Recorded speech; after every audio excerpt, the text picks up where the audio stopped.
My name is Donnell Davis, and this is another video via the Blue Room. Saturday, we have another fight coming up. We have a replay of the Manny Pacquiao-Algieri beating, or fight, or whatever you want to call it. 6 knockdowns, winning every round, domination. He beat the brakes off of young Algieri. But we have the headliner of Ray Beltran versus Terrence Crawford.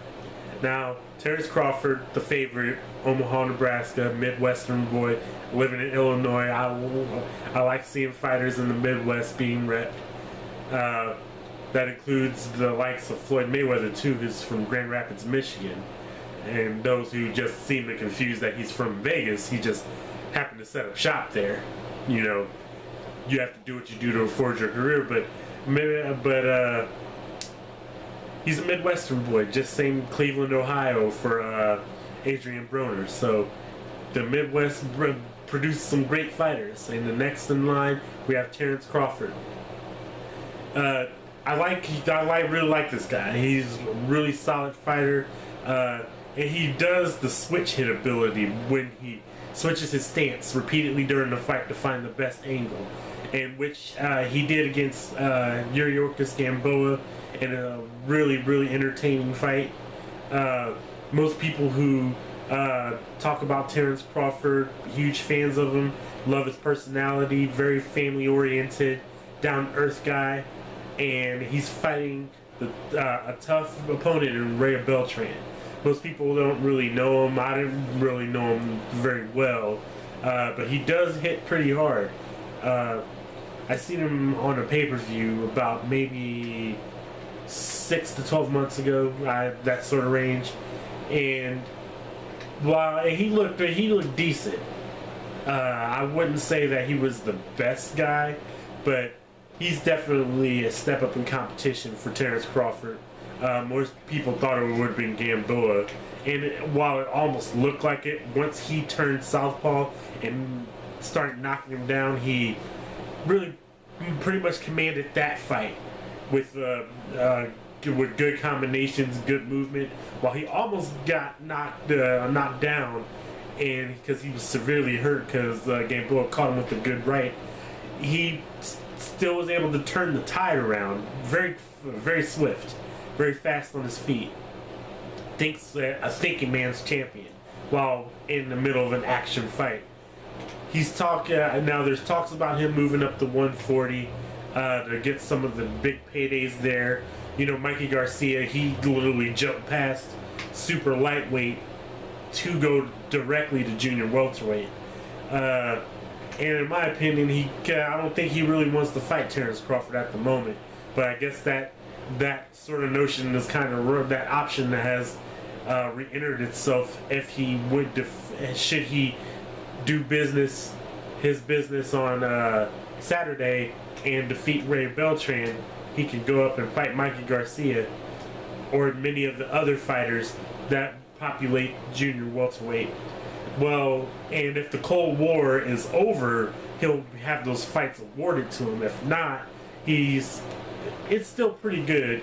He's got Marquez, Perudnikov, let's see, Algieri now, who probably will campaign at 140. He's got some guys to fight, and he makes some exciting matchups. Give any of those guys problems. I would really like to see Terrence Crawford, though, probably at most fight Marquez. And while speaking on the subject of Juan Manuel Marquez, I dislike people saying that he ran from Perudnikov. Now, any guy who's fought Manny Pacquiao four times in his career runs from no man. I'm sorry to burst your guys' bubble. Perudnikov is not on the level that Pacquiao brings, and Marquez was able to knock out said Pacquiao, put him to sleep. So to say that Marquez was running from Perudnikov is a notion that's ridiculous as it sounds. Perudnikov would just be put to sleep right alongside that Pacquiao of that night, which I think has gotten cautious and more better since then. And those clamoring for the 5th Pacquiao fight, please stop. What sense would it be for Pacquiao to knock out an old man now? I mean, Marquez was probably at the peak of his physical condition in that fight. He had a lot of muscles. Most people say he was roided up with no positive tests. And for a guy who drank his own urine for the majority of his career, if he was juicing up, he's getting rid of the very waste that he should be trying to just dump into the damn urinal or shit it out his ass or his anus. But we'll just stick with the urine. I don't know how far it really went on. He wanted to keep nutrients inside him. I wouldn't think he would drink his own fecal matter, but hell, who knows? I never thought a grown man would ever drink his own piss to stay and consider it staying healthy. But I was proven wrong by being a fan of one of my favorite fighters, seeing that, and had to live with that. Live with that image for the rest of my life. So, and for everyone else who happened to see that 24/7. But for the most part, the notion that Marquez is a person that runs, who's actually one of the few fighters who actually went and fought who beat his Mexican greats, he's I think one of the only guys who's still active right now who actually has fought both Mayweather and Pacquiao. And to say that he runs from anybody when he's fought people who are far better than Perodnikov and would pretty much beat Perodnikov senseless. I will never buy that argument ever. Even a 45-year-old Marquez would put the drummings on Perodnikov. And if Perodnikov does win, I'll stand corrected on those words. But there's no way in hell I would believe that he would run from a one-dimensional fighter like that when he couldn't even knock out a guy who served himself up on a silver platter for him in Bradley. And it's not like he has one-punch knockout power. I mean, he knocked down Algieri, and Algieri got up and pretty much boxed circles around this guy. He knocked down Bradley close to the end of the fight and almost knocked him out, but it took him 12 rounds to get to that state. It took him about 8 or 9 rounds to do the same thing to Mike Alvarado. He had to wear him down. So while he has power, he's not the guy that's going to just go in there and clean your clock, while on the other hand, Marquez is that guy who can hit you with the one-shot right hand or left hook and put you directly to sleep. Perodnikov has great power, but he doesn't have Marquez power, nor Pacquiao power at that point. I mean, really. I feel that Pacquiao, that when people are saying that Perodnikov was giving Pacquiao problems in the actual fight, I'm pretty sure Pacquiao would have drummed him up, made to order. Made to order with a side of fries. He would have had his meat tenderized. And I'm talking about his face. I don't see Pacquiao losing to anyone like Perodnikov. I don't see Marquez losing to Perodnikov. And at this point, if Terrence Crawford moves up, I don't see him losing to Perodnikov either, because his style's way too elusive.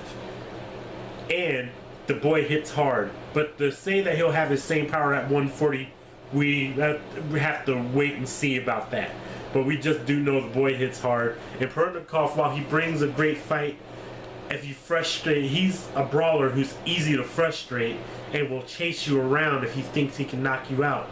He doesn't have a mind of a brawler that goes beyond tough man, honestly.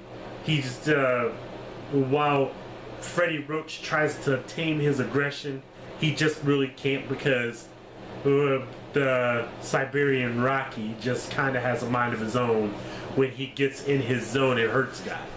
So, that being said, the matchup I want to see Terrence Crawford fight. Honestly, I want to see Terrence Crawford up against Adrian Broner. I think that would be a fantastic match. You have the kind of longer reach with a great power guy against the short, compact, hard-hitting style, Floyd's type style, but uses it as an offensive tool, so he can stay in range of throwing punches. That would be an excellent fight, and if that fight could be made, I would be very happy. I would also like to see, but I also like to see Marquez fight again. If he hasn't chosen to retire, I don't think that there's really much he can do to make his mark on the sport any bigger than what he has. I think he's done almost pretty much all he can do. But if he does fight, I wouldn't mind seeing him fight Lucas Matisse, and I think that would be a fantastic matchup. The Argentine versus the Mexican, it would be awesome to see that fight. With especially, it would be the power of whose right hand would really make their mark first. And Marquez has a technically sound style that I think would give Matisse problems, but Matisse has a knack for knocking out guys who just doesn't want to stay down. His right hand is the sandbag from Sandland because he puts them out of there. And the guys that got out of there that actually won the fights are the only 3 guys that left the fight standing. So that would be an excellent matchup. I think Matisse will give anybody problems. There's also Lamont Peterson. He's great. Did that, and that's another great matchup. And for a few welterweight matchups while I'm talking on a video about boxing, I would absolutely want to see Kell Brook and Amir Khan fight first. Well, he's fighting Devin Alexander. I almost forgot about that. But I wouldn't want to see Amir Khan fight Floyd, so I hope Alexander just wins on general principle. I don't think that he can beat Alexander, but you know, it depends on which Alexander shows up. The one of old who made less of that noise, the one who fought Maidana. That Alexander shows up, he's going to clean Amir Khan's clock. But if the one that showed up to fight Soto Karash shows up, he's going to have a chance. Despite he looked good in that fight, Soto Karash landed a lot of shots he shouldn't have because he has overactivity. He's doing a lot while doing nothing. And I don't know how many times you listen in Kevin Cunningham's corner that he's telling him to settle down, and he simply doesn't do it. And but Amir Khan's not a pressure fighter.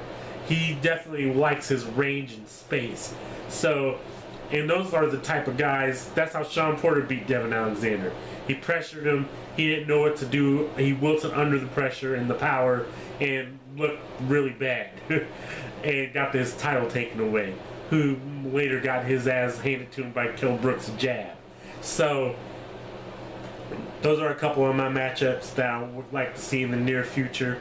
Obviously, we got the Pat Floyd matchup, you know, but until that fight's on paper, we can all talk about, speculate whose fault is whose. But if that fight don't get signed, it's a blow to both of their legacies. I don't care if you're a Pac-Man fan or a Floyd fan or a fan of both like me.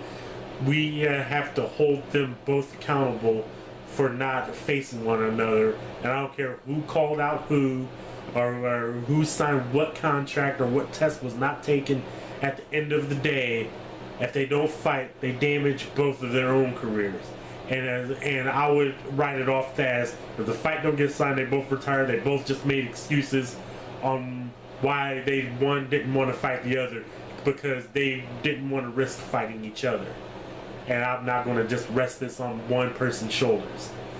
So that's how my views on the Mayweather fight with Pacquiao. And they should sign it this year. And if they don't, and they both go into retirement happy with not fighting each other, then put them both in the Hall of Fame.